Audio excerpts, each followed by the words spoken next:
The evening sky bled amber across Pine Ridge as twilight descended upon the rugged peaks. Dust swirled around the weathered wagon where Wesley Blackburn sat hunched forward, eyes gleaming with cold calculation. Behind him, a young woman with windswept hair stared downward at the rough fabric of her worn satchel, her knuckles white against it. Hannah Reed was 19 and had already learned that silence often hurt less than pleading.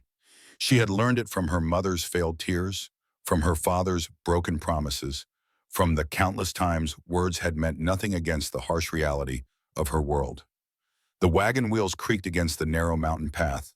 Hannah watched the unfamiliar terrain through strands of hair that whipped across her face. She knew better than to ask where they were going. Her uncle had been in one of his moods since dawn, the kind that turned his knuckles to stone if provoked. The air hung heavy with pine and distant wood smoke, while shadows stretched long and dark across the trail ahead. They had been traveling for 2 days ever since Wesley had announced they were leaving their homestead near Denver. He'd packed their meager belongings with unusual haste, his eyes darting to the road whenever horses approached. Hannah suspected he owed money again, perhaps to men less patient than previous creditors. This was not the first time they had fled in the night, but something in Wesley's demeanor suggested this journey was different. Almost there, Wesley muttered, more to himself than to her. Almost rid of this burden. Hannah stiffened but kept her face neutral. Years of living with Wesley had taught her that reactions only fed his cruelty. Instead, she focused on the jagged mountain peaks that seemed to tear at the sky like broken teeth. Somewhere deep inside, a voice whispered that whatever waited ahead couldn't be worse than what lay behind. But experience had taught her that things could always get worse. The wagon halted at an isolated stretch of mountain land bordered by split rail fencing. A single log cabin stood against the fading light, weathered but solid, built by hands that knew hardship and had made peace with it. Smoke curled from the stone chimney, signaling occupancy despite the wild isolation. A small vegetable garden hugged one side of the structure, while a modest barn stood opposite. The place spoke of solitude but not neglect. A man emerged to greet them, tall and broad-shouldered. His face remained partially concealed beneath a battered felt hat, his beard trimmed short and flecked with gray that spoke of years lived hard and alone. He moved deliberately, each gesture economical, like someone who spoke more to the wilderness than to people. His name was Ethan Stone, though Hannah would not learn this until later. For now, he was just another stranger into whose hands her fate might fall. Wesley climbed down, his smile slick with the practiced charm that always preceded trouble. "Evening, Stone," he called, false warmth carrying across the yard. "I brought what we agreed upon." He patted the flank of a spotted dairy cow tied to the back of the wagon.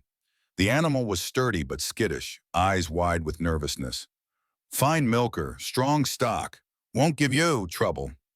The man called Stone said nothing, his gaze lifting past the cow to where Hannah sat motionless.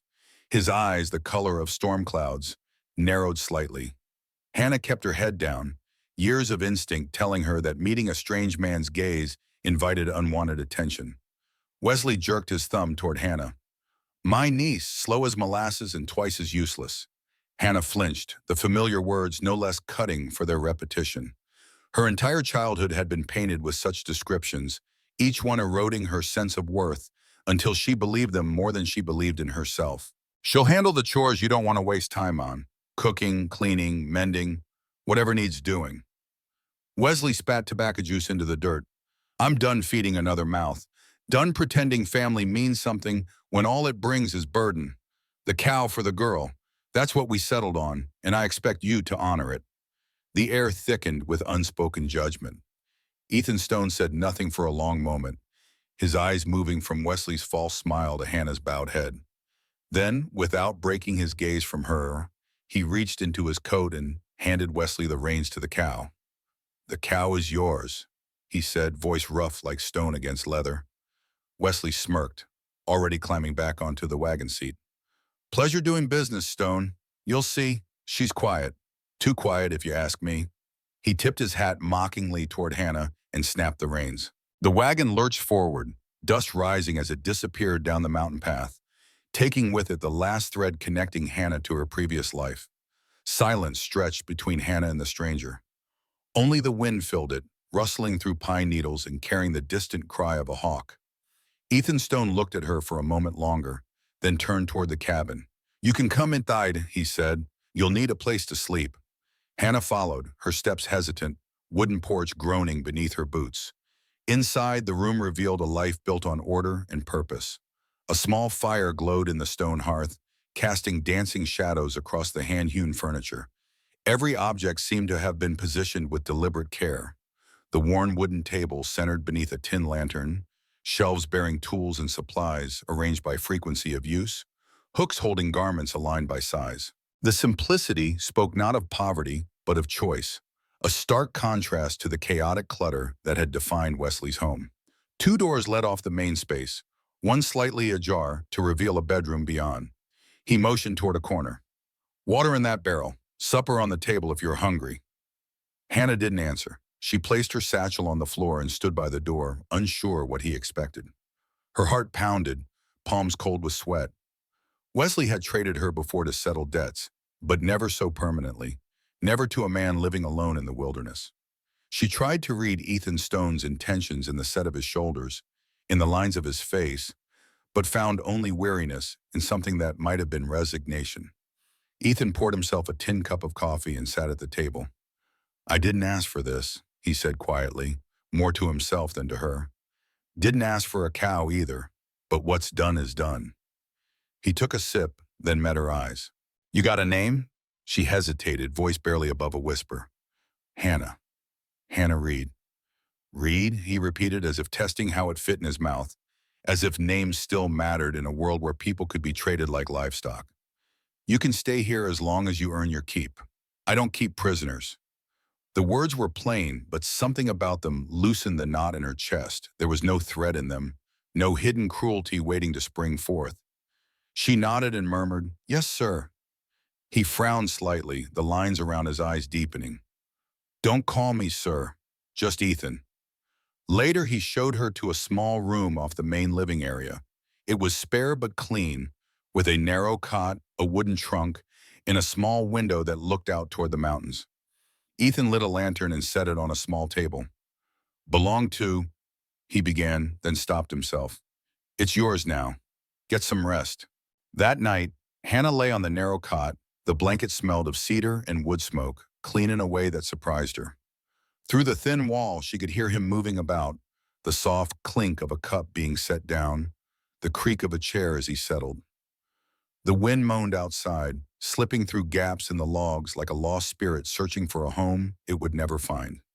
She thought of Wesley, already far away, the cow's hooves beating freedom into the earth. The trade still echoed in her head, playing over and over like a cruel song, a show for a girl. She wondered what her mother would have said if she'd been alive. Would she have wept? Would she have fought? Or would she, like Hannah, have simply accepted that this was the way of the world, that some people were worth something and others were worth less? Her mother had died 5 years ago from a fever that swept through their settlement. Her father, broken by grief, had disappeared into the bottle and then into the night, leaving her with Wesley, her mother's only brother. From that day, Hannah had been reminded that she was a charity case, a burden, something to be tolerated until a better solution presented itself. She didn't cry. She hadn't in years. Tears had been beaten out of her long ago, not by fists, but by disappointment, by the steady erosion of hope. But as she closed her eyes, a single tear slid down her cheek, carving a warm trail through the dust and exhaustion. Not from sorrow, but from the strange relief that this man, quiet and distant as he was, hadn't raised his hand or voice against her. Not yet. That small mercy felt like water in a desert. Days passed in the rhythm of the mountain, measured not by clocks, but by the movement of sun across sky, by the needs of animals and land. Ethan rose before dawn, tending to his traps and livestock. The mountain demanded early rising, rewarded those who met the day before it fully woke. Hannah followed, learning where things belonged, what needed mending, when to keep out of his way. She learned to read his silences, to distinguish between the quiet of contentment and the quiet of pain. She discovered a certain peace in the work itself. Unlike the chores forced upon her by Wesley, these tasks had purpose and rhythm. While gathering herbs by the creek one morning, Hannah noticed something glinting beneath the water. She retrieved a small rock veined with golden streaks that caught the sunlight like fragments of stars. When she showed it to Ethan later, his expression shifted subtly before he pocketed it with casual care. "Creek's full of interesting things," was all he said, but his tone suggested more than his words revealed. She learned to milk the goats, their warm flanks trembling beneath her inexperienced hands. She discovered which herbs growing wild could flavor a stew, which could soothe a fever. Each morning she fed the chickens, learning their peculiar personalities, even naming a few when Ethan wasn't listening. She mended Ethan's shirts with careful stitches, finding satisfaction in the neat rows her needle created. Each day her hands grew more capable, her knowledge of this mountain life expanding like ripples on still water. He never spoke much, but when he did, his words were steady, carrying more kindness than they appeared to. There was wisdom in his economy of speech, each word chosen with care, none wasted. Once, as she struggled with a water bucket too heavy for her frame, muscles trembling beneath the strain, she sensed a presence behind her. Ethan stood watching, his weathered face unreadable. She expected judgment. It had been the currency of her childhood. But instead, he stepped forward and lightened her burden with calloused hands that made the weight seem insignificant. "Don't break your back, proving something no one asked you to," he offered, voice rough-edged but warmed by an unexpected gentleness. The words lingered as he returned to his tasks, boots marking his retreat across the yard. Hannah remained rooted, the half-emptied bucket suddenly feeling like nothing in her grasp. The simple act of assistance without expectation of gratitude or debt was foreign territory, a small kindness that washed over her like spring rain on parched earth. In Wesley's world, help always came with a price tag attached. Here, it seemed, mercy was given freely. The next day, Ethan showed her how to carry the water using a wooden yoke across her shoulders, balancing two smaller buckets instead of struggling with one large one. He demonstrated the proper way to lift from the legs, not the back, and how to shift her weight as she walked. His instructions were brief but clear, delivered without condescension or impatience. It struck Hannah that he was treating her not as a servant or a possession, but as someone worthy of teaching. As the weeks passed, Hannah began to notice things about the cabin that spoke of a life beyond the solitary man who inhabited it now. A rocking chair sat by the fireplace, too small for Ethan's frame. A bookshelf held volumes of poetry alongside practical manuals on trapping and woodcraft. Sometimes she would catch Ethan looking at these objects as if seeing ghosts, his eyes distant with memory. One evening she found a wooden elk half buried in shed dust, forgotten in the corner where tools leaned against weathered walls. Its edges were charred, blackened by old fire, the wood underneath still showing the careful cuts of someone who had loved the work. She brushed off the soot with gentle fingers, and her heart tightened when she realized it had been carved with care. Each line deliberate, each curve smoothed by patient hands. This wasn't just craft. It was love made tangible. When she looked up, Ethan was standing in the doorway watching her, his face unreadable, but his eyes carrying that familiar weight. "You found that," he said softly, his voice barely rising above the wind outside. "I'm sorry," she stammered, setting it down as if it burned her fingers, as if she'd trespassed on sacred ground. "I didn't mean to pry into—" "It's all right," he interrupted, stepping into the shed, his shadow falling across the small carving. His eyes were far away, looking at something only he could see. "My boy made that, David. He was 8 years old." His voice trailed off into silence, the unspoken words hanging heavy as storm clouds. She understood then why the house felt so heavy with memories, why his gaze lingered on empty corners and unused tools, why he sometimes paused mid-step as if hearing voices no one else could hear. "I didn't know," she whispered, wishing she had better words, knowing none existed for grief this deep. He gave a small, sad nod. "Most people don't." He took the carving from her hands, his fingers tracing the blackened edges. "Fire took everything. Wife, son, all of it. 3 years ago now." "Sarah and David," Hannah said softly, remembering the name she'd seen carved into a small wooden cross behind the cabin. Ethan looked up, surprised. "You saw their markers?" She nodded. "I put wildflowers there yesterday. I hope that was all right." Something shifted in his expression, a softening around the edges that hadn't been there before. Sarah would have liked that. She always brought flowers inside, even in winter. What was she like? Hannah ventured, then immediately regretted the question. I'm sorry, you don't have to. She was a teacher, he said, surprising her with his willingness to answer. Before we came to the mountain, smart as they come, could read Latin and Greek. David took after her that way, always with his nose in a book. A ghost of a smile touched his lips. But he had my hands, could carve better at 8 than most grown men. He placed the elk carving on a shelf, positioning it carefully, as if arranging a cherished portrait. Sarah always said this mountain had healing in it. Guess she was wrong about that. From that day, something shifted between them.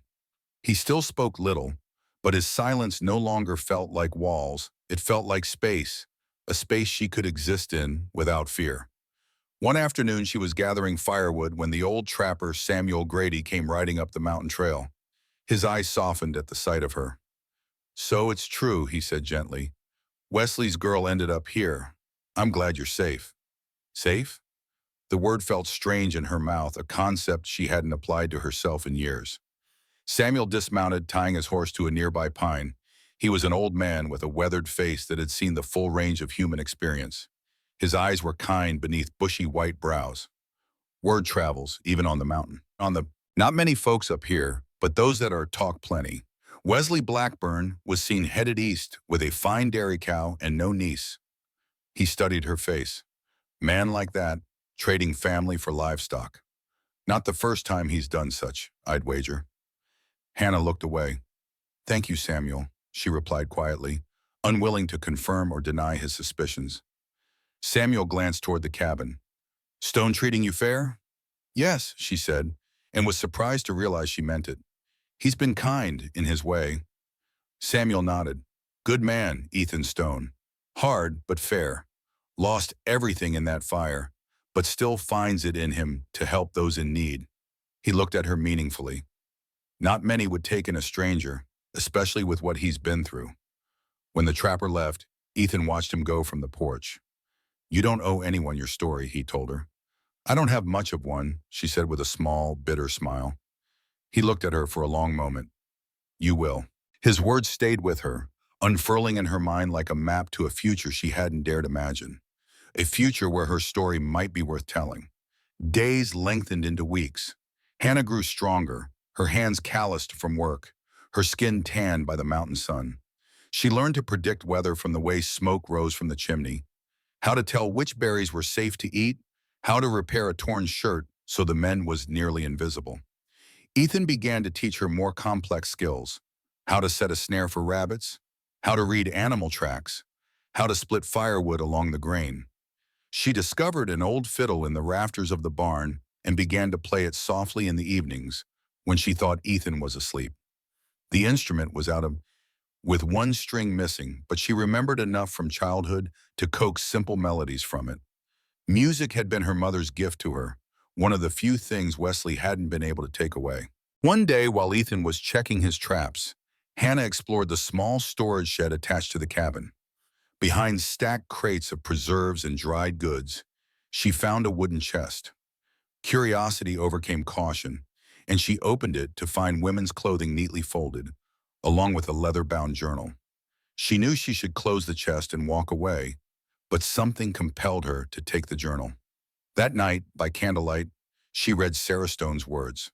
The journal told of a woman vibrant and alive, who loved the mountain with the same fierceness she loved her husband and son, who saw beauty in the harshest winter, who dreamed of building a school for the scattered children of neighboring homesteads. Sarah wrote of Ethan with such tenderness it made Hannah's chest ache, how he carved toys for David, how he read aloud by firelight, how his rare laughter could warm the coldest night. The final entries spoke of increasing wildfires in the region, of Ethan's worry for their safety, of plans to build a stone wall as protection.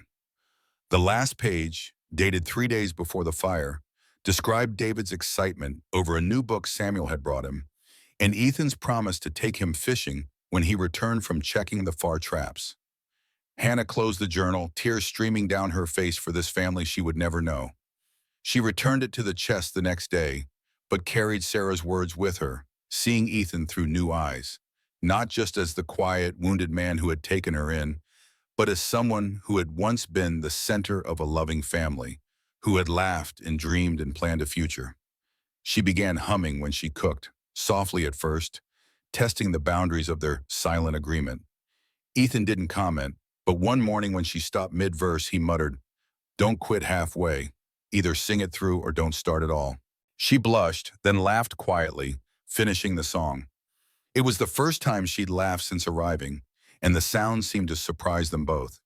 Sometimes after supper, he would sit on the porch with a book while she mended clothes by the light of a lantern. The cabin, once so empty, began to feel like something living again. Not a home, not yet, but a place where life could unfold without the constant threat of cruelty. Then one afternoon, as Hannah gathered herbs near the creek, she heard a woman's voice. "Careful where you step, girl." Startled, Hannah turned to see a tall woman in a wide-brimmed hat carrying a basket of roots. Her eyes were sharp but kind, her face weathered by sun and wind. "I didn't mean to trespass," Hannah said quickly. The woman chuckled. "Creek belongs to everyone, last I checked. You're Ethan Stone's new hand, aren't you?" Hannah hesitated. "I suppose I am." "Beth," the woman said, holding out a calloused hand. "I travel through these parts. Healer, midwife, sometimes both." Hannah shook her hand, feeling an instant warmth. Beth had that kind of presence, solid and knowing. "I'm Hannah Reed."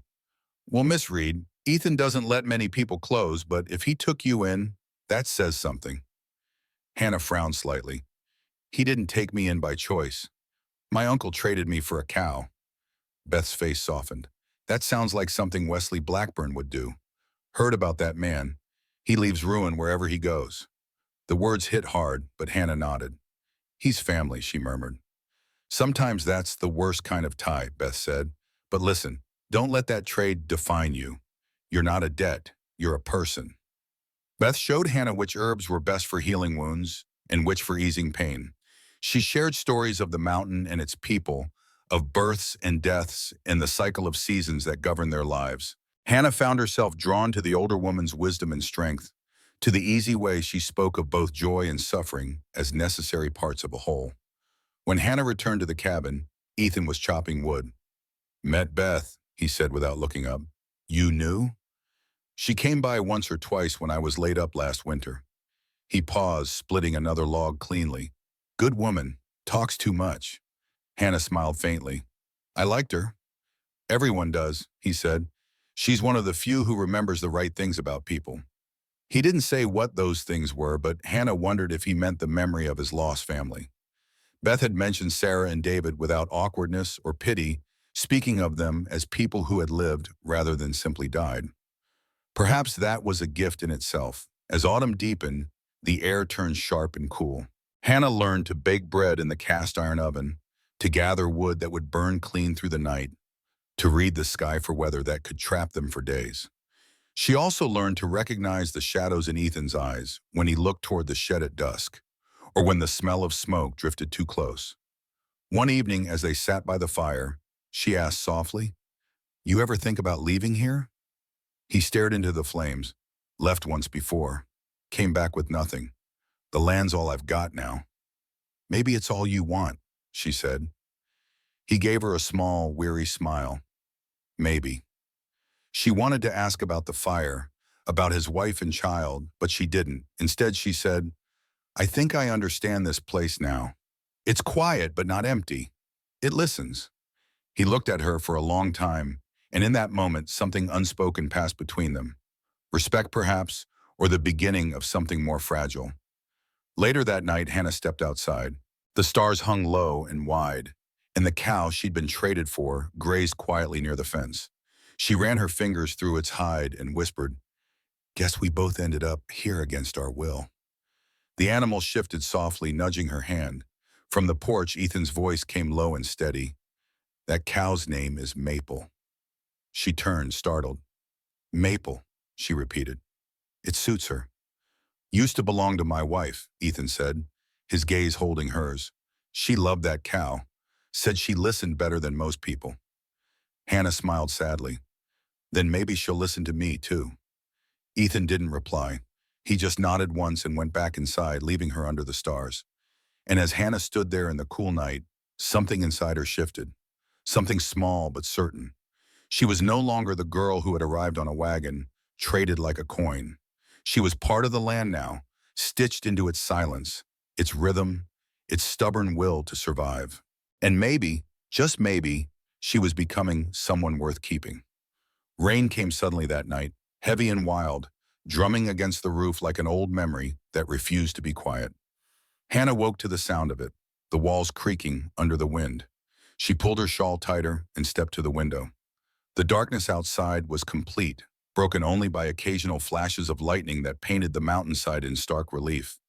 Through one such flash, she caught sight of a light moving near the barn, a lantern swinging wildly. Her heart leapt. She knew Ethan had gone out earlier to secure the animals before the storm hit. Without thinking, she grabbed her boots and ran outside, rain slashing her face like tiny knives, the cold cutting into her skin. The world had turned to chaos, wind and water merging into something primal and dangerous. The wind howled across the open ridge, carrying with it the scent of ozone and wet earth. Through the haze of rain, she could barely make out the outline of the barn, a dark shape against darker night. The door banged violently on its hinges, the sound like gunshots in the storm. "Ethan," she cried, stumbling forward, her voice swallowed by thunder. Mud sucked at her feet, trying to pull her down, and her breath came in gasps that burned her lungs. The ground near the barn had turned slick, treacherous, every step a gamble. Lightning flashed, turning the world white for an instant, and as she tried to reach the entrance, her foot slipped on mud, slick as oil. She fell hard, the world spinning, her hands scraping against rough earth and sharp stones. Pain shot through her palms and knees. For a moment she couldn't breathe, couldn't think, could only feel the rain pounding down, and the fear that Ethan was hurt, was alone, was in danger. The next thing she knew, strong arms were pulling her up, lifting her as if she weighed nothing. "Fool girl." Ethan's voice cut through the rain, low but fierce. "You'll freeze out here." He half carried her into the barn, slamming the door shut against the wind. Inside, the horses stamped nervously, their breath rising in clouds. He set her down near a pile of hay and crouched beside her, dripping wet himself. "You shouldn't have come out," he said, his voice trembling, not with anger but with something else. "I told you before, this land isn't kind to people who care too much." She looked up at him, lightning flashing across his face, carving shadows into the lines of grief. "And yet," she whispered, "you still care." For a moment, the air between them seemed to hold its breath, the rain softening outside, the thunder rolling away like a sigh. Ethan's eyes, usually distant, lingered on hers. He opened his mouth as if to speak, but closed it again and turned to calm the horses instead. When the storm finally passed, they stayed there in silence, the sound of dripping rain filling the space between heartbeats. Maple the cow munched contentedly in her stall, unperturbed by the storm that had raged. Hannah envied the animal's simplicity, its ability to accept life as it came. The next morning, sunlight crept through the cracks in the wood. Hannah woke, wrapped in Ethan's coat, her head resting against a bale of hay. Ethan was already up tending to the animals. "You should change," he said without turning. "You'll catch a chill." She stood slowly, her clothes stiff with dried mud. "You stayed here all night." He nodded, didn't see much point in going back. As she started toward the door, she paused. "Thank you," she said softly. He looked over his shoulder, his face unreadable. "For what?" "For finding me." Ethan said nothing, but something in his gaze softened. Days passed after the storm, each one drawing them closer without words. Hannah began to notice the small things, how he paused before entering a room, how his hands trembled slightly when he handled firewood, how he always set an extra place at the table, though no one else ever came. One evening, she found a small wooden elk carved from cedar sitting on the windowsill. The details were delicate, too careful to be casual work. She picked it up, tracing its shape with her thumb. "Did you make this?" she asked when he came in. Ethan hesitated, then nodded. "Thought you might like it." Something warm unfurled in her chest. "It's beautiful," she said simply. He sat heavily in the chair by the fire, staring at the carving in her hands. "Used to make them for David." He collected them. Had 20 or more before. His voice trailed off. Before the fire, she finished quietly. He nodded once, his jaw tight. Started making them again last winter. Helps keep the memories close. Hannah set the elk carefully on the mantel, where firelight caught its edges. Thank you, she said, meaning far more than the gift. He looked at her, truly looked, and for the first time the grief in his eyes met the quiet strength in hers. Welcome, he said softly. Weeks later, while Hannah was hanging laundry in the yard, she saw dust rising on the trail, a rider approaching fast. Her breath caught when she recognized the shape of the horse. It was Wesley Blackburn. He dismounted before the gate, his hat low, his grin wide and mean. Well, well, he said, brushing off his coat. Ain't this a sight? My niece living high with a mountain man. Thought you'd be long gone by now. Hannah froze, her fingers tightening around the clothesline. What do you want, Wesley? He stepped closer. I want what's mine. You think I traded you for good? That was just a loan, girl. You come back with me. The door of the cabin opened behind her. Ethan stood there, shoulders squared, his eyes cold as steel. She's not going anywhere. Wesley smirked. You don't own her, Stone. Paper says she's kin to me. Blood says she's Blackburn's stock. Ethan walked forward slowly until he was inches away. You don't know the meaning of kin. Wesley's eyes flicked between them. I see how it is, he sneered. You took her to warm your bed. Maybe I should have asked a higher price. Before Hannah could speak, Ethan's fist connected with Wesley's jaw, the sound sharp and final. Wesley stumbled back, spitting blood. Next time you talk like that, Ethan said, his voice like gravel, you won't walk away. Wesley laughed bitterly, wiping his mouth. You think this is over? You don't know what kind of men you're dealing with, Stone. I got debts, and she's the only payment left. I'll be back. He mounted his horse and rode off, leaving a cloud of dust and dread behind, leaving the echo of his threats hanging in the air like smoke. That night, Hannah found Ethan sitting on the porch, a bottle untouched beside him. The moon had risen, casting silver light across the valley, making everything look ghostly and unreal. He'll come back, she said quietly, sitting on the step below him. I know, Ethan replied, his voice heavy with certainty. Men like him always do. They can't let go, can't accept defeat. Pride eats them alive. She hesitated, then sat beside him, close enough to feel his warmth. You shouldn't have hit him. You gave him an excuse, a reason to justify whatever he does next. He turned his head, eyes dark and fathomless in the moonlight. I don't regret it. Some things need saying with fists when words won't carry the weight. I know, she said softly, her voice barely above a whisper. That's what scares me. The air between them felt heavy again, like before the storm, yet beneath it was something alive, fragile. She wanted to reach out to touch his hand, but she didn't. Instead, she whispered, You don't have to fight this alone. He looked at her for a long moment, the flicker of the lantern painting gold across his face. Then he said almost too quietly to hear, I haven't been alone since the night you came here. Her breath caught, her chest tightening with something she didn't dare name. Outside, the wind moved through the pines, whispering over the needles like an old secret. Somewhere in that quiet, Hannah understood that her heart had shifted, not out of pity, but out of love. A love that frightened her, that felt too deep for a world that could trade people for cows. And yet, as the night deepened and Ethan's hand brushed hers by accident, she realized she would face whatever came next, storms, debts, or ghosts, so long as they faced it together. The days that followed were quieter, but the silence carried a strange weight. After Wesley's return, something shifted in both Hannah and Ethan, like the calm before another storm. She noticed the way he checked the fence lines twice a day now, his rifle always slung over his shoulder. She noticed, too, that he didn't sleep much anymore.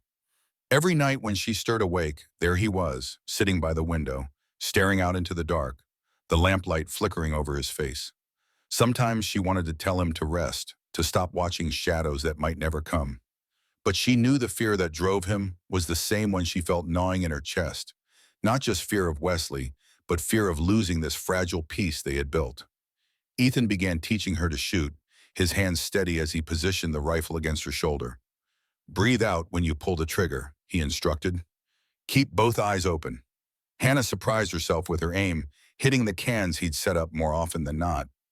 Ethan nodded with approval. You're a natural. Had a lot of practice watching, she explained. Wesley used to hunt. I'd clean the guns after. Something dark passed over Ethan's face. He teach you anything useful? Hannah thought for a moment. How to tell when someone's lying. How to hide money where it can't be found. How to know when it's time to run. Ethan's jaw tightened. And is it? Time to run? She met his eyes steadily. No, this is where I belong now. His expression softened, and for a moment, she thought he might touch her face. But the moment passed and he turned away, his shoulders tight with an emotion she couldn't name. One morning, Hannah woke feeling strange. Her stomach turned, and a wave of dizziness swept over her as she tried to stand. She managed to get outside to feed the chickens, but the smell of the feed, usually unremarkable, sent her reeling. She leaned against the coop, breathing heavily. Ethan found her there, concern sharp in his voice. Hannah, what is it? Nothing, she said quickly. Just tired, didn't sleep well. He didn't believe her, she could tell, but he didn't press. Rest today, I'll handle the chores. But the feeling persisted in the days that followed. The dizziness, the nausea, the strange sensitivity to smells. Finally, when Ethan was out checking his traps, Hannah saddled the mare and rode to Beth's cabin deeper in the woods. The healer took one look at her and smiled knowingly. When was your last monthly? Hannah started to answer, then stopped, counting back in her head. The realization hit her like a stone. 8 weeks, she whispered. Maybe 9. Beth motioned for her to lie down on the bed and placed her hands gently on Hannah's abdomen, pressing here and there with practiced fingers. You're with child, girl. About 8 or 9 weeks along, I'd say. Hannah's world tilted. That's not possible. I was told I couldn't, that I was barren. Beth snorted. Who told you that foolishness? Your uncle? Hannah nodded, tears filling her eyes. Families say many cruel things when they want to be rid of someone, Beth said softly, taking Hannah's hand. But nature doesn't lie, and neither do these symptoms. You're going to be a mother, Hannah Reed. That's the truest thing in the world. All those years of shame, the worthlessness, the names they called her, barren, cursed, a lie. A lie that had nearly destroyed her. She sat up slowly, her hand going to her still flat stomach. I'm carrying a child, she whispered, as if saying it aloud might make it disappear. Ethan's child, I presume? Beth asked gently. Hannah nodded, her cheeks flushing. There had been only one night after Wesley's visit when fear and need had overwhelmed caution. When whispered comfort had turned to something else entirely. They hadn't spoken of it since, as if acknowledging it might break the spell. He's a good man, Beth said. Better than most. He'll stand by you. If he wants to, Hannah replied. I won't trap him with this. Beth smiled. Honey, that man's been trapped since the day you walked onto his land. Just took a while for his heart to catch up to the fact. Hannah rode home slowly, her mind spinning with possibilities. A child, new life growing inside her, where she'd been told nothing could ever grow. It felt impossible, miraculous, terrifying. Would Ethan be happy, or would it remind him too much of all he'd lost? She found herself rehearsing words, trying to find the right ones. But when she returned to the cabin, Ethan wasn't there. Only a note on the table. Gone to town, back by nightfall. Night fell, and still he didn't return. Hannah paced the floor, worry gnawing at her. When she finally heard hoofbeats approaching, she rushed to the door. Ethan dismounted slowly, his movements stiff and weary. There was a grim set to his jaw that hadn't been there before. What is it? She asked. What happened? Wesley, he said simply. He's in town, with Marcus Vale and 2 others. They're asking about us, about the land. He looked at her meaningfully. Samuel thinks they're planning something. Hannah's blood ran cold at the mention of Marcus Vale. Wesley's friend, a cruel man with wandering hands, who had made her childhood a nightmare of hiding and fear. What will we do? Ethan set his rifle down carefully. We prepare, and we wait. That night, as Ethan checked the locks and loaded his second gun, Hannah knew she had to tell him. She couldn't keep such news to herself, not with danger approaching, not when it changed everything. Ethan, she said softly, There's something you should know. He looked up, brows drawn. What is it? She took his hand, pressing it gently to her stomach. It's a child, she whispered. Yours. He froze. His eyes searched hers as if afraid to believe. Hannah, are you sure? She nodded, tears spilling freely now. Beth confirmed it. I'm about 2 months along. For a long heartbeat, he said nothing. And then his rough hands cupped her face, and he kissed her soft and desperate, as if breathing for the first time. When they pulled apart, she saw the tears he tried to hide. I never thought I'd have another chance, he murmured. She smiled through her own tears. Neither did I. He placed his hand back on her stomach, reverent and protective. Wesley and Marcus won't touch you. Not while I draw breath. Outside, the wind picked up, carrying the first hint of winter's chill. But for the first time in years, the world didn't look cold to Hannah. It looked new, as if everything broken in them had finally begun to heal. Neither of them saw the rider in the distance, hidden behind the tree line, watching the small cabin glow against the gathering darkness.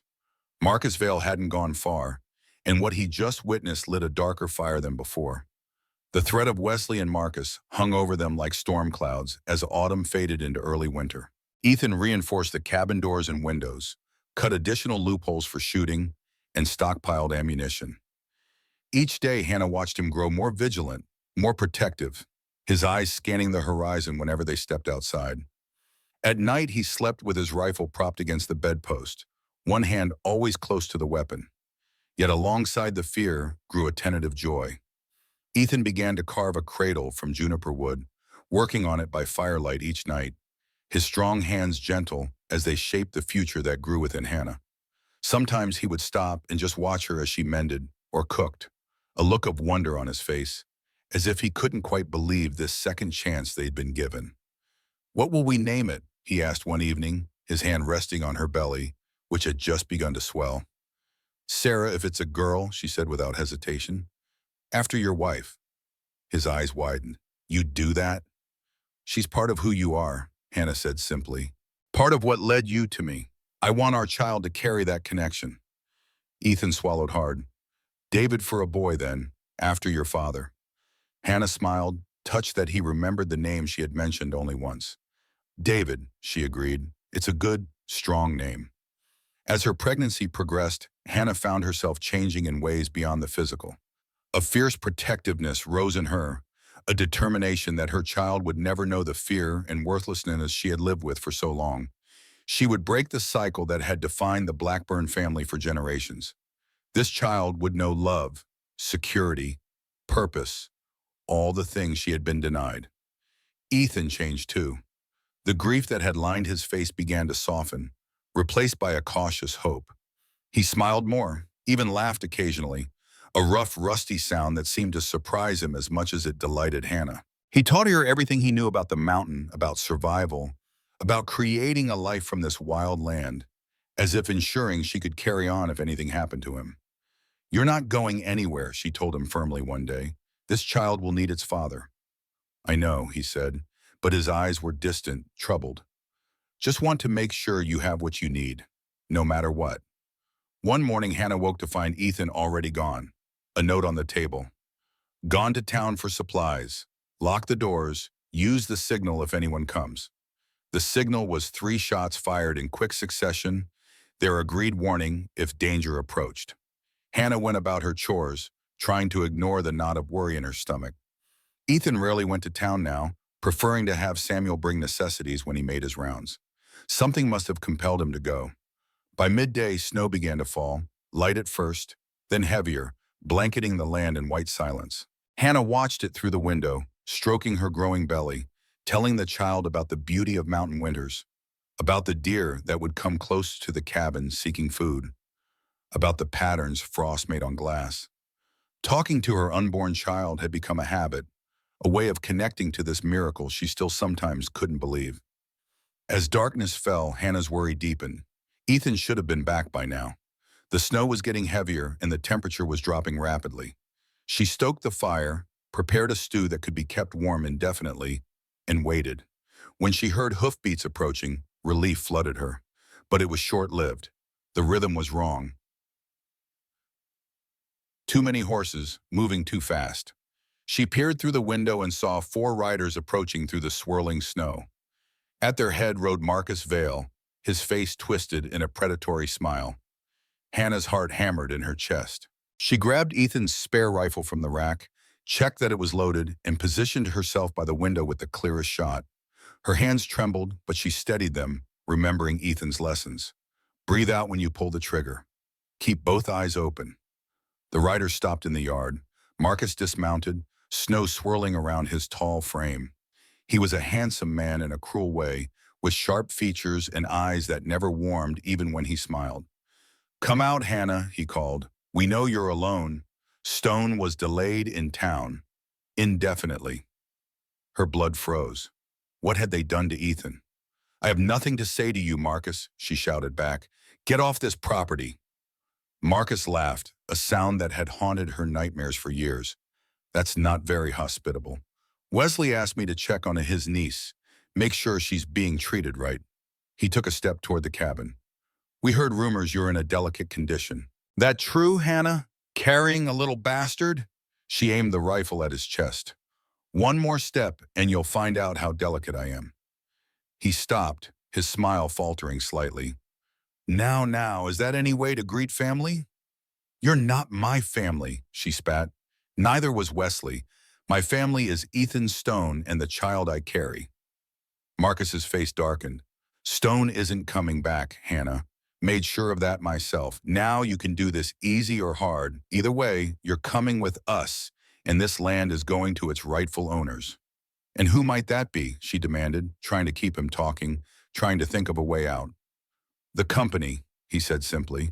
They pay good money for land with certain features, like the gold in the creek behind your cabin. So that was it. Not just cruelty or control, but greed. Wesley must have discovered signs of gold on the property and sold the information. Hannah's mind raced. She needed to stall, to give Ethan a chance to return, if he still could. There's no gold here, she said. Just hardscrabble land and harsh winters. Lying was always your worst trait, Marcus said, his patience visibly wearing thin. We found Wesley's maps.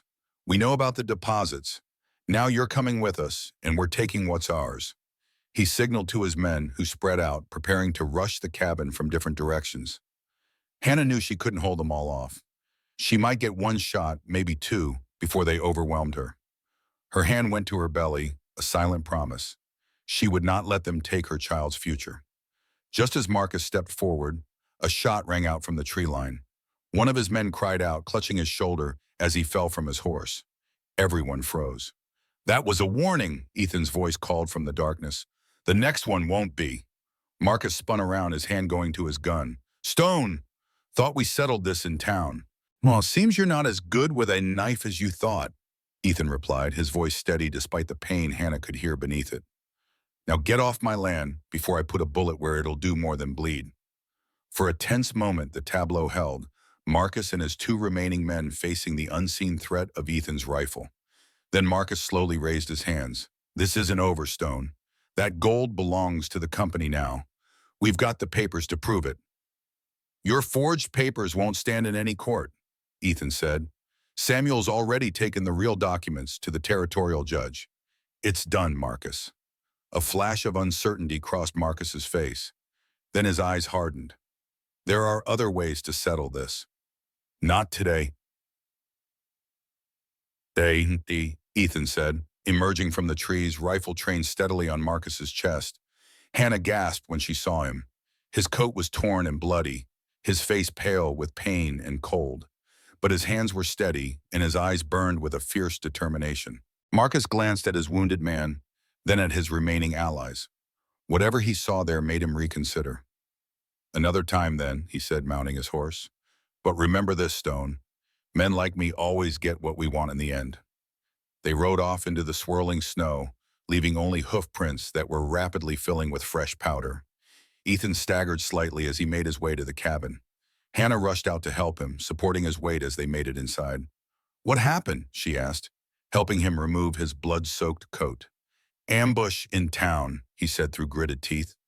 Marcus and one of his men caught me coming out of the store, got me with a knife before Samuel and the sheriff showed up.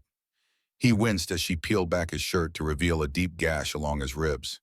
They ran, but I knew they'd come here next. Took the long way back to get ahead of them. Hannah cleaned the wound with steady hands, fear and relief making her movements precise. They said something about gold. Ethan nodded grimly. Found traces in the creek last spring. Didn't think much of it. Not enough to mine profitably on our own. But with a company backing them. He looked up at her. They won't stop, Hannah. Not now. Then we'll be ready, she said, binding his wound with strips of clean cloth. Together. He touched her face gently. I almost lost you today. But you didn't, she replied, covering his hand with hers. We're still here. All three of us. That night, as snow piled against the windows and wind moaned through the eaves, they held each other close, the warmth of their bodies a defiance against the cold that sought to claim them. Hannah listened to Ethan's heartbeat, steady and strong despite the day's trials. In that moment, she knew that whatever came next, Marcus, the company, winter's fury, they would face it as they had faced everything else, together stronger than they had been alone. Outside, the storm raged on, covering their tracks, burying the signs of conflict beneath a pristine blanket of white. Inside, by firelight, they planned and prepared for the battles ahead. Hannah refused to surrender the future they had fought so hard to build. This mountain had taken Ethan's first family in fire. It would not take his second in ice and blood. She would make sure of that. The snow deepened that winter, piling against the cabin in drifts taller than a man. For weeks, they were isolated completely, their world narrowed to the cabin and barn, connected by a tunnel Ethan dug through the snow. In that enforced solitude, they found a strange peace. Without the immediate threat of Marcus, they could focus on preparing for the child that grew larger in Hannah's womb each day. Ethan finished the cradle, sanding it smooth until it gleamed in the firelight. Hannah sewed baby clothes from fabric Beth had brought on her last visit before the heavy snows. They spent evenings by the fire, Ethan reading aloud from his small collection of books, while Hannah mended or knitted. Simple domestic moments that neither had believed possible months ago. But beneath the tranquility ran an undercurrent of vigilance. Ethan reinforced the cabin's defenses, created caches of supplies in hidden locations, and taught Hannah how to use every weapon they possessed. They both knew that when the spring thaw came, so too would Marcus Vale and whatever forces he had gathered over the winter. We could leave, Hannah suggested one night, as they lay in bed, her head on his chest, his hand resting protectively over her swollen belly. Start somewhere new, somewhere they wouldn't find us. Ethan was silent for a long moment. This land is all I have to give our child, he finally said. If we run now, we'll be running forever. I won't have our son or daughter living in fear. Hannah nodded, understanding. This mountain had claimed too much of Ethan's heart for him to abandon it, and in truth, it had claimed part of hers as well. This wild, beautiful place had seen her transformation from a girl worth only a cow to a woman who would fight for her family with every breath. How could she leave it now? As winter slowly released its grip, Hannah's time drew near. Her body felt heavy and strange, the child within her restless as if sensing the coming change. Beth made the treacherous journey up the mountain as soon as the main trail was passable, bringing her midwife's wisdom and steady presence.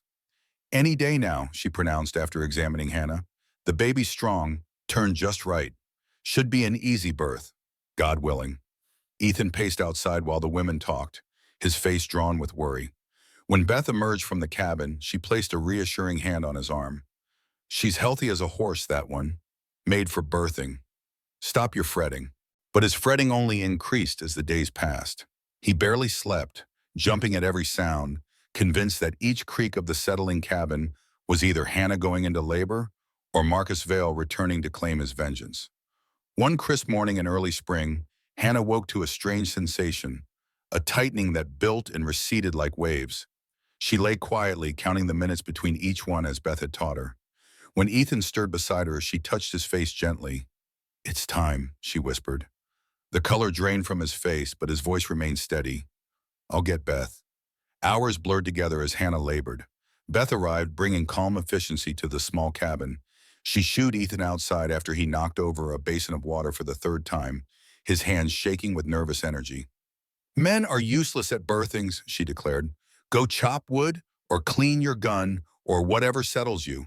We women have work to do. The pain came in waves, each one stronger than the last, each one bringing her closer to the moment when she would finally meet the life she had carried through winter's darkest days. Beth's voice anchored her, guiding her through the ancient process that had united women since the beginning of time. That's it, girl. Breathe through it. Your body knows what to do. Outside, Ethan wore a path in the melting snow, pacing back and forth, flinching at each cry that escaped through the cabin walls.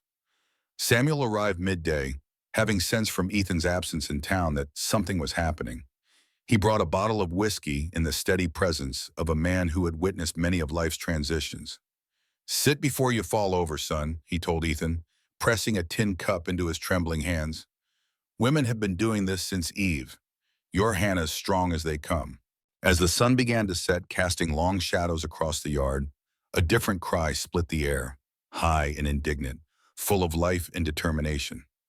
Ethan froze, the cup slipping from his fingers to spill unnoticed in the mud. The sound pierced him, achingly familiar, yet entirely new, connecting past and future in a single breath. Beth appeared at the door, her lined face split with a wide grin. "You have a daughter, Ethan Stone, healthy as can be, with her mama's spirit and her papa's eyes." Inside, Hannah lay propped on pillows, her face radiant despite the exhaustion etched upon it.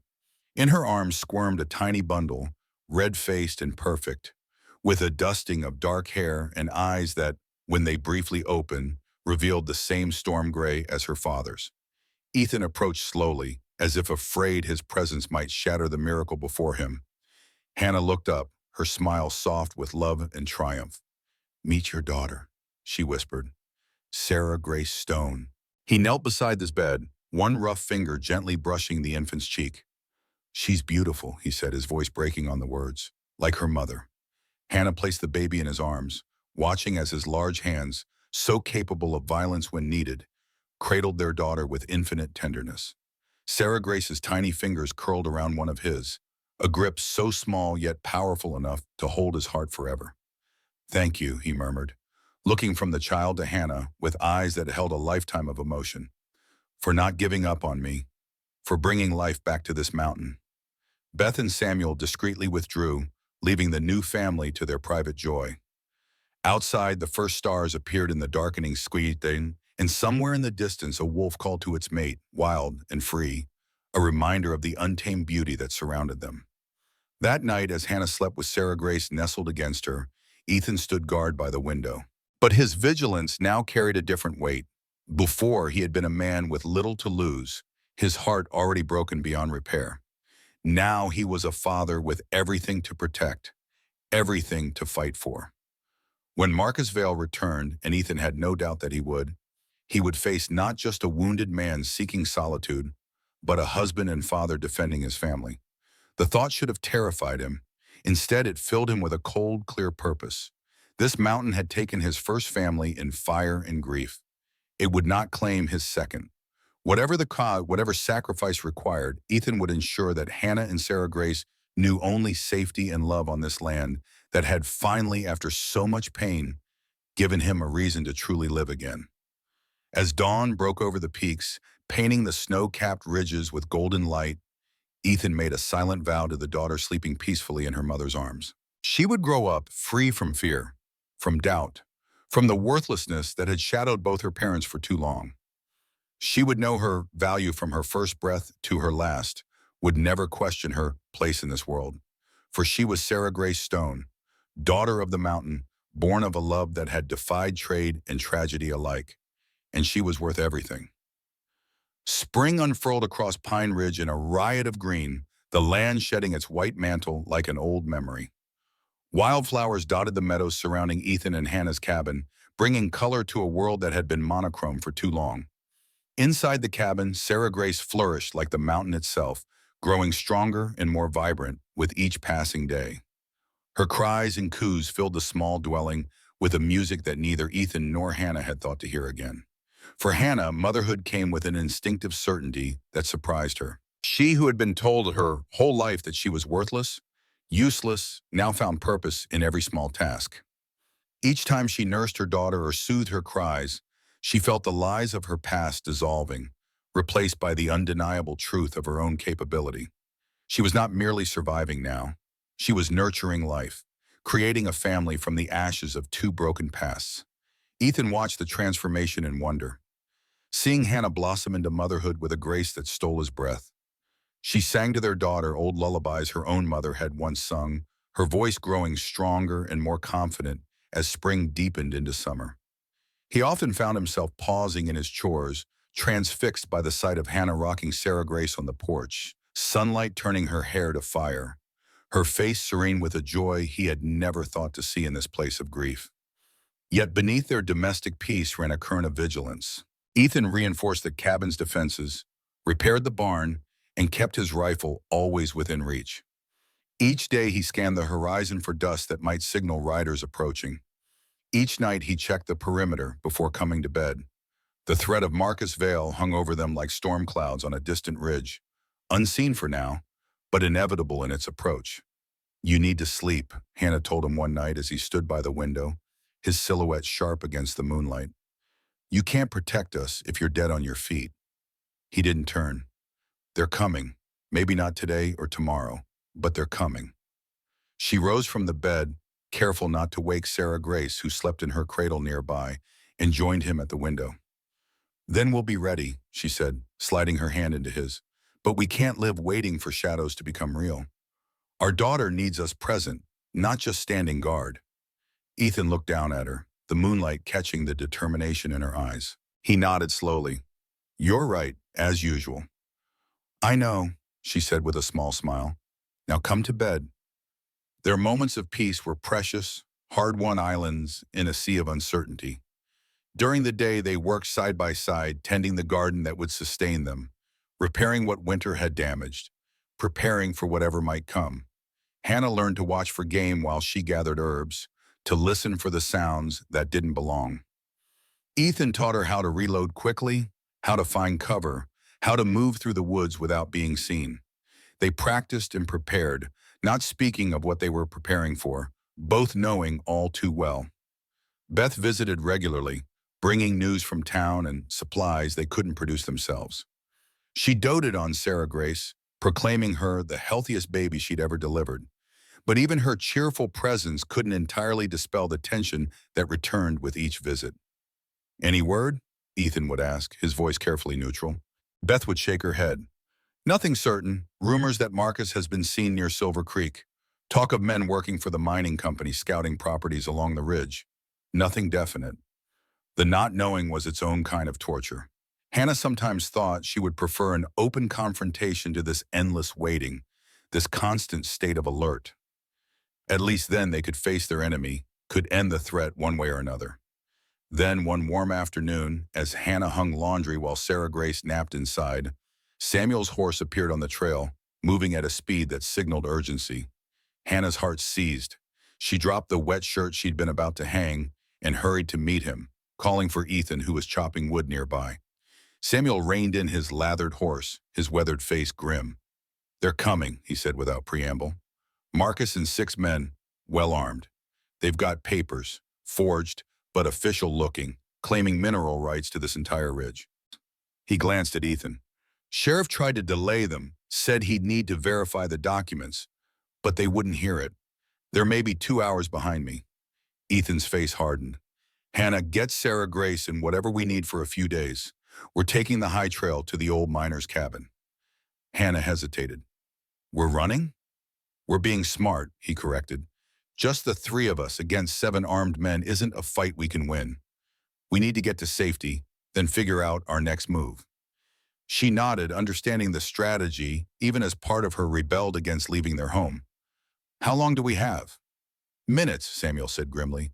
I wasn't the only one riding fast. As if summoned by his words, they heard it, the distant rumble of approaching horses. Ethan's eyes met Hannah's, a world of unspoken fear and determination passing between them. "Go," he said. "Get Sarah. I'll hold them off long enough for you to reach the high trail." "No," Hannah said firmly. "We stay together. We've always been stronger together." "Hannah, she's right," Samuel interrupted. "Splitting up is exactly what Vale wants. But I've got a better idea." He nodded toward the approaching dust cloud. "They know I'm friendly with you. Let me do the talking. Buy you some time. Before they could argue, Samuel was back on his horse, riding down to meet the approaching riders at the edge of the property. Hannah rushed inside, gathering Sarah Grace, who woke with a startled cry at the sudden movement. She soothed her daughter automatically, her mind racing through what they would need: food, blankets, the medicine Beth had made for the baby's colic. Ethan joined her, his movements efficient as he packed provisions into a saddlebag. "We'll take the North Trail," he said, voice low. "It's harder to follow.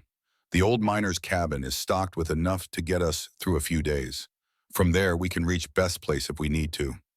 Hannah nodded, securing Sarah Grace to her chest with a length of cloth as her mother had once shown her. The baby quieted, sensing perhaps the tension in her mother's body.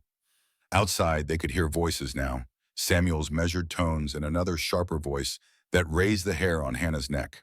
Marcus Vale had arrived. They slipped out the back door, keeping the cabin between them and the confrontation happening in the front yard. Ethan led the way, moving with the silent grace of a man who had spent his life in these woods. Hannah followed, one hand supporting Sarah Grace, the other holding the small revolver Ethan had insisted she carry. They had almost reached the tree line when a voice called out, "There they go, around back!" Ethan cursed, grabbing Hannah's arm to hurry her along. Shots rang out, bullets splintering bark from trees nearby. Hannah instinctively curled her body around her daughter, terror and fury mixing in her blood. They plunged into the forest, the dense undergrowth providing some cover from their pursuers. Behind them, they could hear men crashing through the brush, calls and curses marking their progress. Ethan led them up a steep incline, following a game trail that only someone intimately familiar with the mountain would know. "Keep going," he urged when Hannah faltered, her breath coming in gasps. "The trail splits just ahead. They won't know which way we've gone." She nodded, pushing through the burning in her lungs. Sarah Grace, miracle of miracles, remained quiet, as if understanding the desperate need for silence. They reached the fork in the trail, and Ethan pulled Hannah off the path entirely, wading through a shallow creek that would hide their tracks. The cold water shocked Hannah's system, but she gritted her teeth and followed, careful to step only on rocks to leave no footprints on the far bank. They emerged into a stand of pines so dense that it seemed to swallow the daylight. Ethan paused, listening. The sounds of pursuit had faded but not disappeared entirely. "This way," he whispered, guiding her through the trees. "There's a place up ahead where we can rest. See who's following." They climbed higher, the terrain growing steeper and rockier. Hannah's legs trembled with exertion, but she pushed on, driven by the precious weight against her chest and the knowledge that stopping meant risking everything. Finally, Ethan led her to a small outcropping that offered a view of the trail below, while providing cover from anyone looking up. They crouched among the rocks, catching their breath, watching.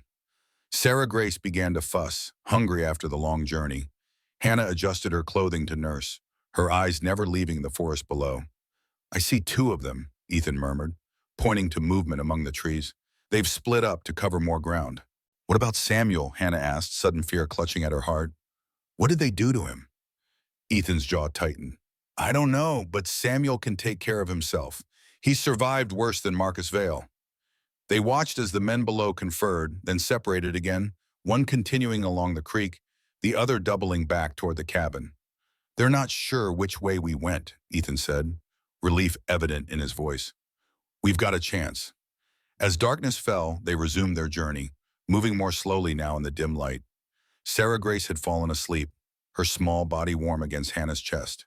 The night was clear, stars pricking the black canopy above the trees, providing just enough light to see the path. They traveled in silence, each lost in their own thoughts, the weight of what they'd left behind hanging between them. The old miner's cabin appeared like a ghost in the moonlight, weathered gray boards barely distinguishable from the surrounding rocks. It was small, half buried in the hillside, with a single window and door facing the valley below. Ethan approached cautiously, rifle ready, checking for signs that anyone had been there recently. Finding none, he signaled Hannah forward. Inside, the cabin was dusty but intact. A small iron stove stood in one corner, a narrow cot in another.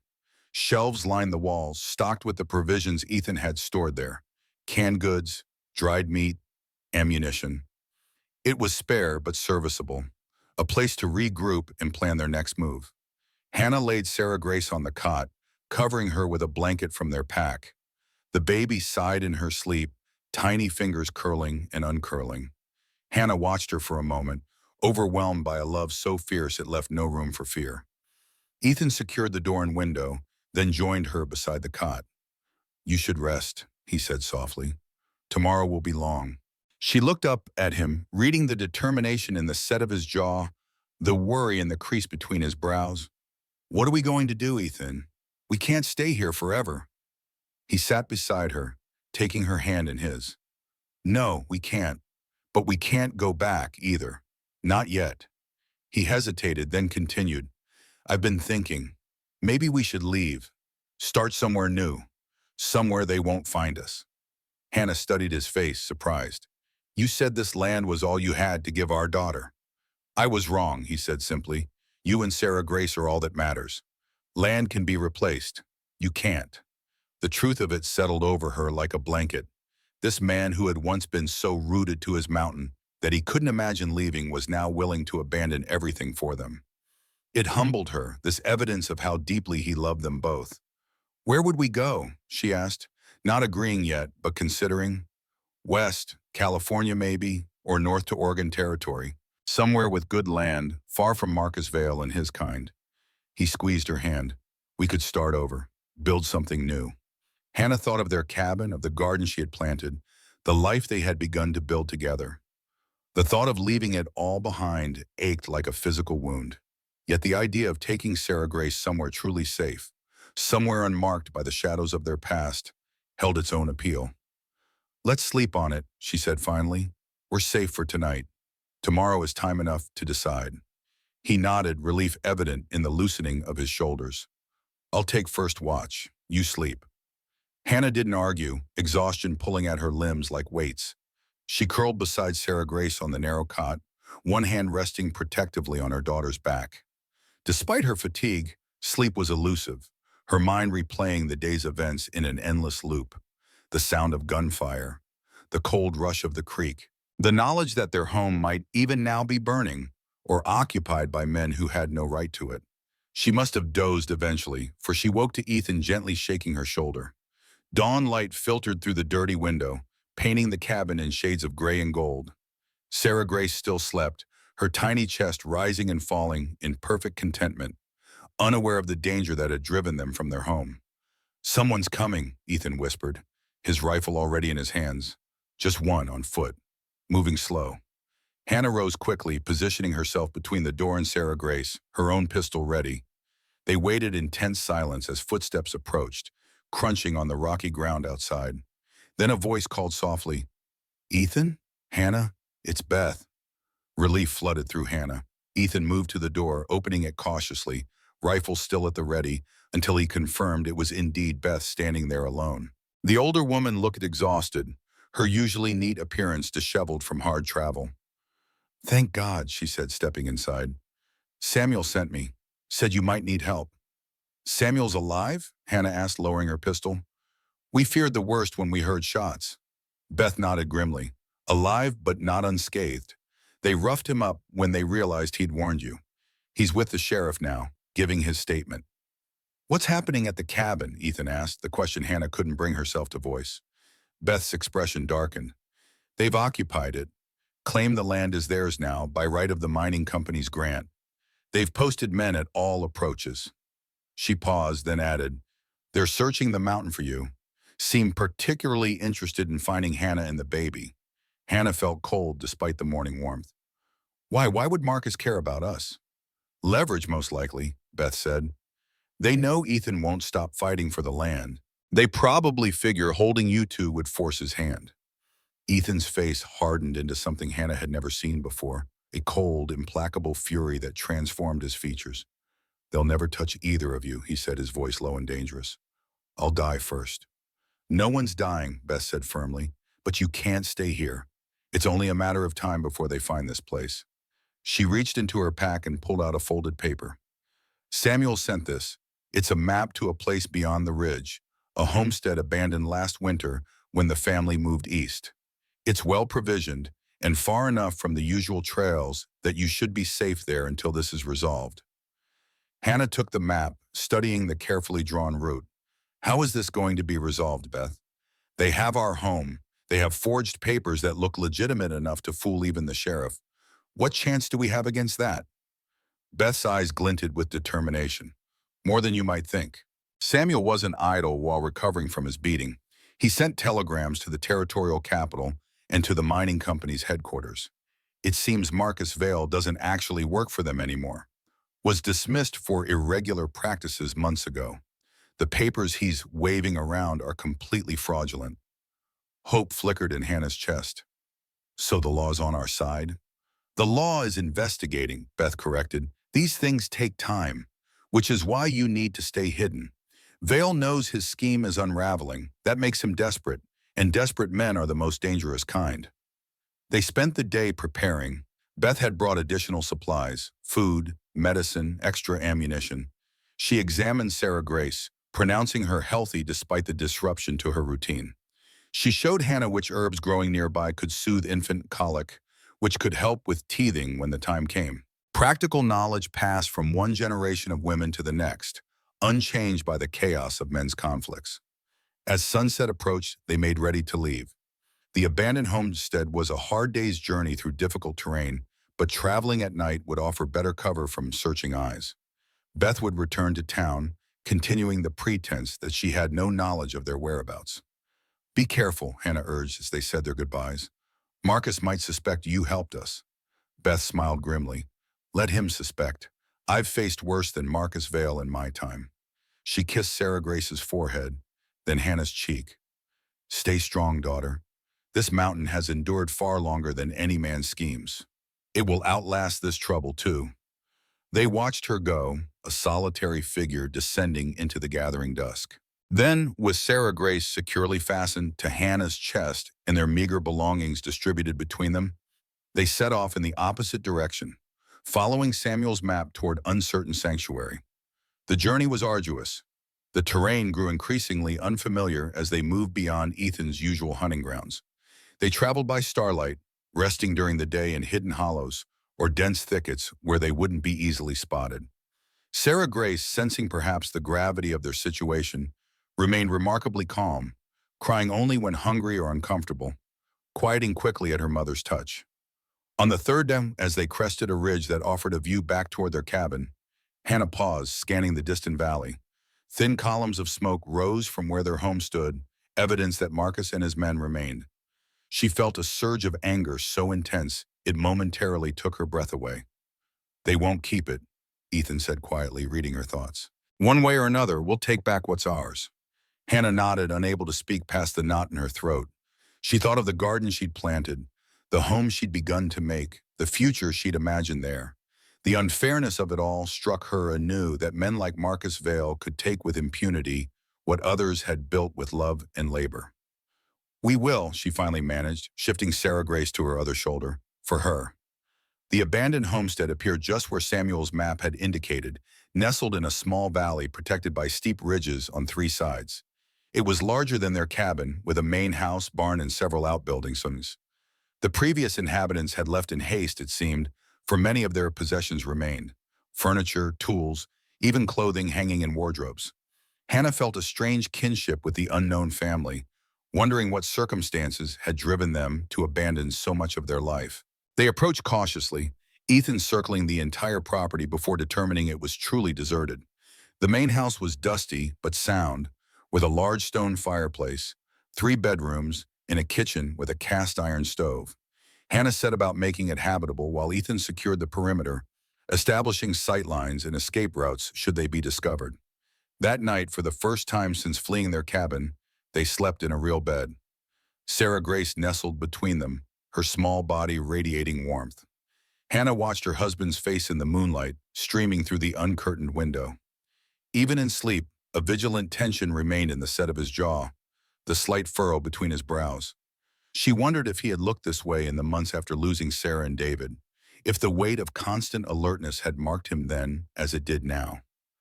Days stretched into weeks. They established a routine of sorts, Ethan hunting and foraging during the day, Hannah tending to Sarah Grace and making the homestead more comfortable. They spoke little of what they had left behind, focusing instead on immediate needs and daily tasks. But the question of their future hung between them like an unspoken promise or threat. Then, one afternoon, as Hannah was hanging laundry while Sarah Grace napped inside, she heard the approach of horses. Her blood froze. She abandoned the laundry and rushed inside, grabbing her pistol and Sarah Grace in one fluid motion. They had prepared for this possibility, had rehearsed what to do. The root cellar beneath the kitchen had been stocked with provisions, its entrance concealed by a rug and small table. Hannah quickly descended, settling Sarah Grace in the makeshift cradle they had placed there, then returned to the main floor to peer through a crack in the shutters. 3 riders approached, but as they drew closer, Hannah's fear gave way to disbelief. It was Samuel, accompanied by Sheriff Miller and another man she didn't recognize, dressed in the formal attire of a city gentleman. She hesitated, wondering if this could be some trick, if Marcus had somehow forced Samuel to lead him here. But then she saw Ethan emerge from the trees behind the barn, rifle ready but not raised, watching the approaching party with the same cautious assessment. Hannah remained hidden, pistol ready, as the men dismounted and Ethan approached them. She couldn't hear their conversation, but she saw the moment when Ethan's posture changed, tension bleeding away as he lowered his rifle and extended his hand to the stranger. Only then did Hannah emerge from the house, Sarah Grace held protectively against her chest. Samuel's weathered face split into a grin when he saw them. "Told you they'd be here," he said to the sheriff. "Stone knows how to disappear when he wants to." Sheriff Miller, a gruff man with a perpetual frown beneath his salt and pepper mustache, nodded. "Mrs. Stone, glad to see you and the little one are well." Hannah approached cautiously. "What's happening? Why are you here?" The stranger stepped forward, removing his hat. He was middle-aged with a neatly trimmed beard and the confident bearing of a man accustomed to authority. "Mrs. Stone, my name is James Whitaker, legal representative for the Western Mining Consortium. I've come to personally apologize for the actions taken in our name by Marcus Vale, who has not been employed by the consortium for some time and has no authority to act on our behalf." Hannah looked to Ethan, who nodded slightly. "Mr. Vale claimed to have legal documents from your company," she said cautiously. "Forgeries," Whitaker said firmly. "Quite convincing ones, I'm afraid, which is why they initially deceived local authorities. But I've brought the authentic documents that prove your husband is the rightful owner of the property in question."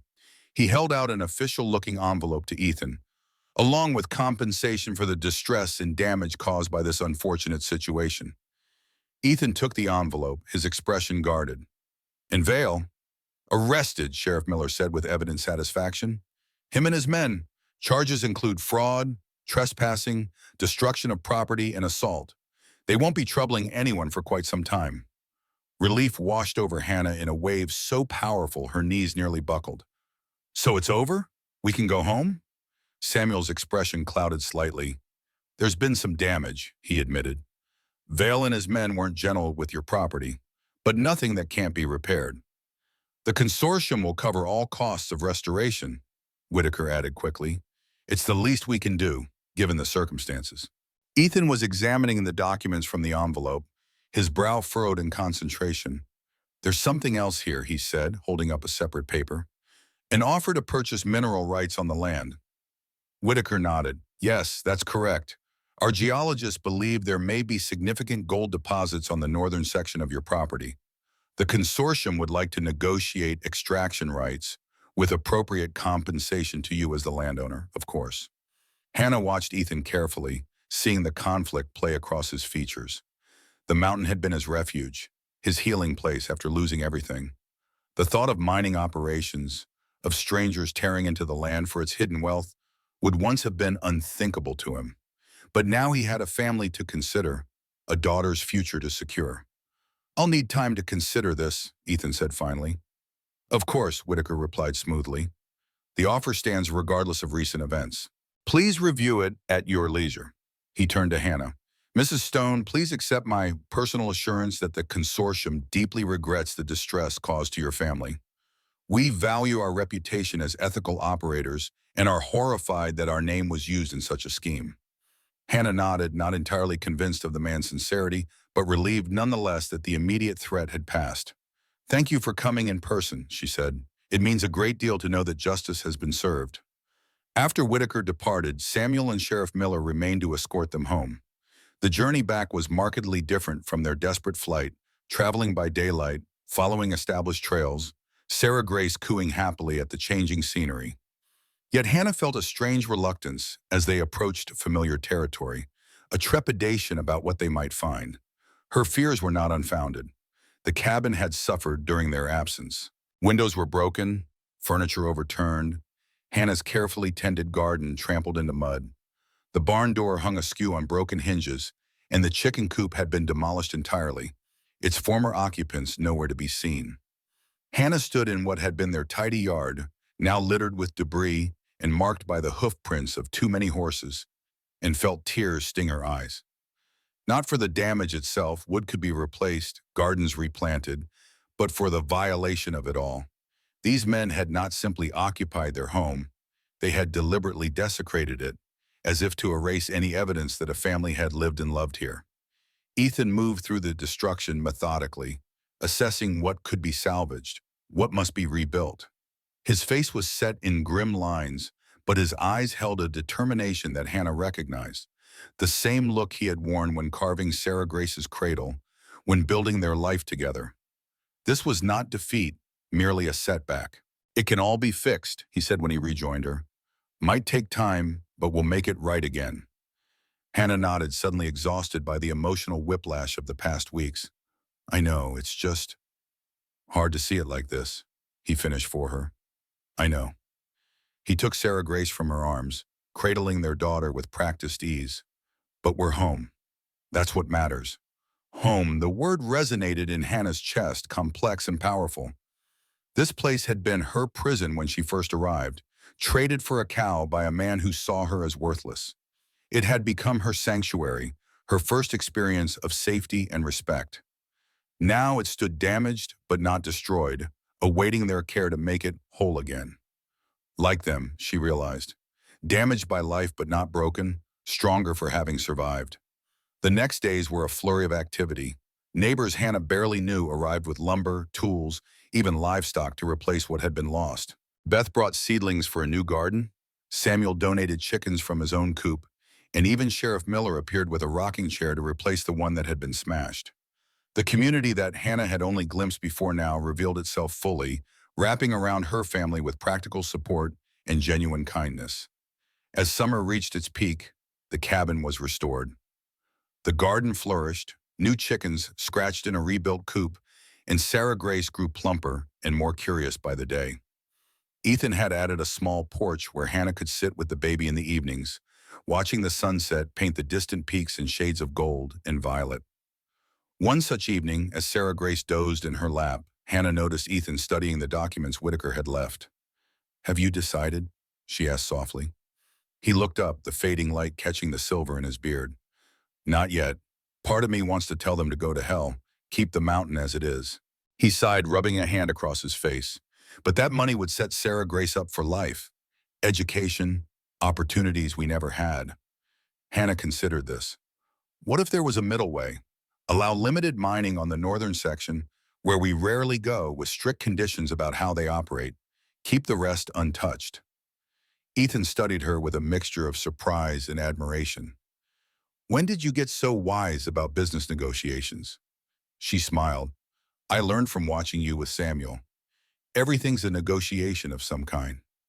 She stroked Sarah Grace's downy hair. "Besides, this land is her birthright too. We should preserve what matters most while securing her future."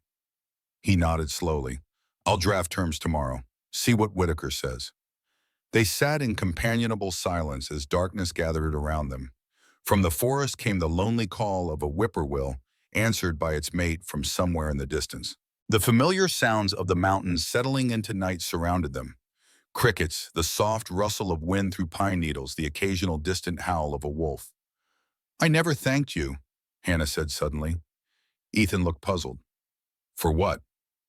"For taking me in, for seeing me as something more than what Wesley thought I was worth." His expression softened. "Hannah, from the moment I saw you sitting in that wagon, I knew Wesley Blackburn was a fool who couldn't recognize the treasure he was giving away." She smiled, remembering how terrified she had been that first night, how certain that her life was over. A cow for a girl, she murmured. Hardly seems like a fair trade now. It wasn't, Ethan agreed, taking her free hand in his. I got by far the better end of that bargain. As darkness enveloped the mountain, Hannah looked at the sleeping child in her lap, at the man who had become her partner in all things, at the home they had built and defended together. Wesley had sold her for the price of a cow, thinking her worthless.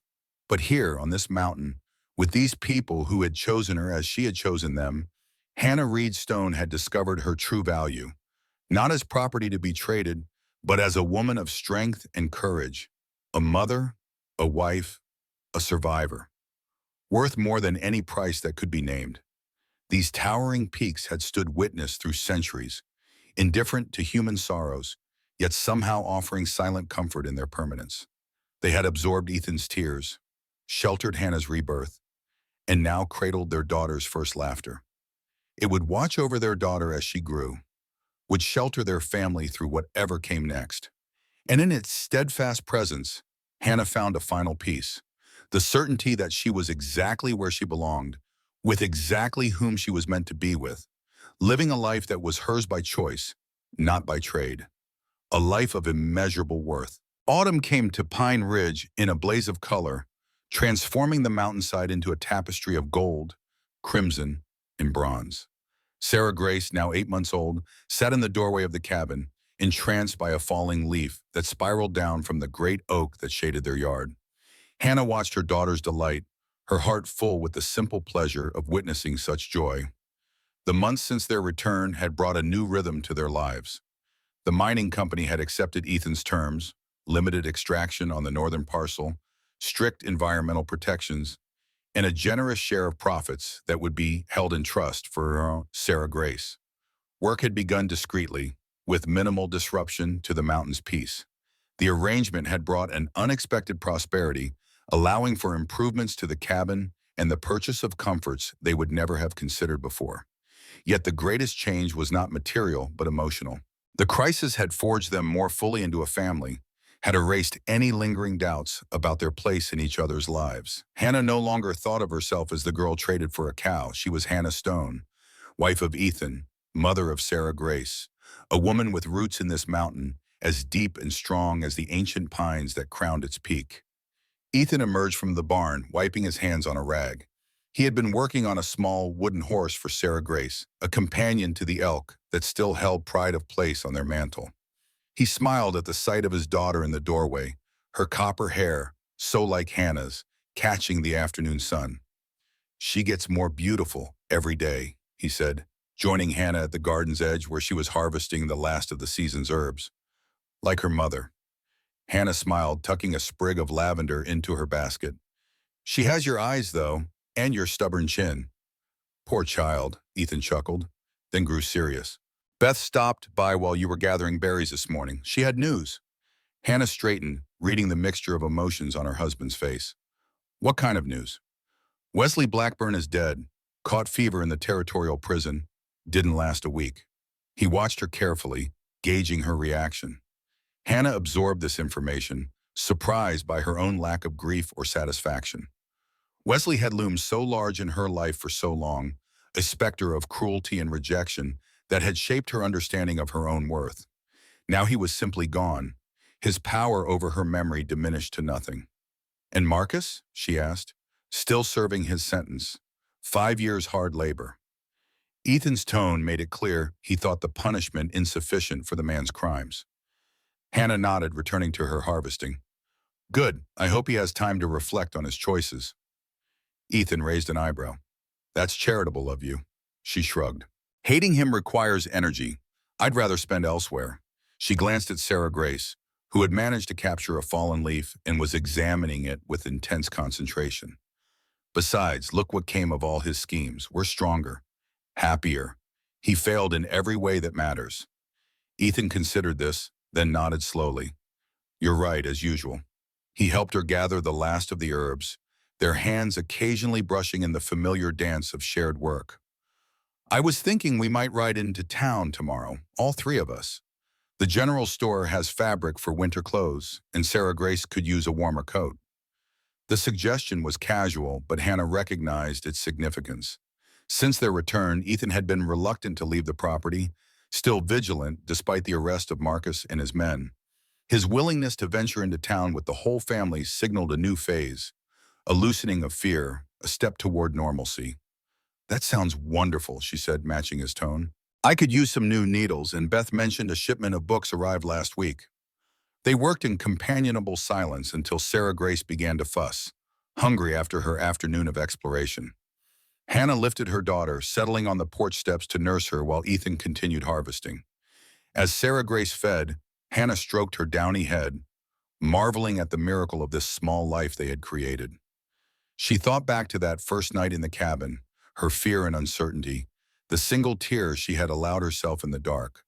If someone had told her then what her life would become, that she would find love, purpose, family on this mountain, she would never have believed it. The journey from being property to being cherished had been long and often painful. But sitting here with her daughter in her arms and her husband nearby, Hannah knew every step had been necessary to reach this place of belonging. The next morning dawned clear and cool, perfect for the trip to town. Ethan hitched the wagon while Hannah dressed Sarah Grace in her warmest clothes, wrapping her in a soft blanket against the autumn chill. The baby babbled happily, reaching for Hannah's hair with pudgy fingers that somehow always found their target despite their apparent clumsiness. "You're a determined one," Hannah laughed, gently disentangling her braid from Sarah Grace's grip. "Just like your father." They set out as the sun crested the eastern ridge, casting long shadows across the valley. The trail to town had been improved since the mining operation began, making the journey smoother than in previous years. Sarah Grace sat between them on the wagon seat, entranced by the passing scenery and the rhythmic clip-clop of the horses' hooves. The town had grown since Hannah's last visit, new buildings sprouting along the main street, evidence of the prosperity that mining had brought to the region. The general store had expanded, its shelves now stocked with goods from as far away as San Francisco and New York. Hannah marveled at the selection, at how quickly civilization was encroaching on their wilderness. As they moved through town, Hannah noticed the way people greeted them, with respect, with genuine warmth. So different from the suspicious glances and whispered comments that had followed her during those early visits when she was still that girl Blackburn traded for a cow. Now she was Mrs. Stone, mother of the beautiful baby who charmed everyone who caught sight of her copper curls and serious gray eyes. In the general store, while Ethan discussed winter supplies with the proprietor, Hannah browsed fabric for new clothes. Sarah Grace, perched on her hip, reached for everything colorful within her grasp. "She's growing like a weed," observed a familiar voice behind her. Hannah turned to find Beth, arms loaded with medical supplies. "Faster every day," Hannah agreed, smiling as Sarah Grace immediately stretched toward Beth, recognizing her favorite visitor. "Sometimes I look at her and can hardly believe she's real." Beth took the baby with practiced ease, bouncing her gently. "She's the image of you, except those eyes. Pure Ethan, those are." She studied Hannah's face. "You heard about Wesley?" Hannah nodded. "Ethan told me yesterday." "And how do you feel about it?" Beth's directness was one of the qualities Hannah most valued in her friend. "I don't know," she admitted. "Mostly nothing. Is that strange?" Beth shook her head. "Not strange at all. Some people stop mattering to us long before they stop breathing." She handed Sarah Grace back as the baby began to fuss. "The real question is, are you free of him now? Not just his physical presence, but what he made you believe about yourself." Hannah considered this as she settled Sarah Grace against her shoulder, patting her back soothingly. "I think I am. I know what I'm worth now, and it has nothing to do with what he thought." She smiled ruefully. "Though I do sometimes wonder what happened to that cow."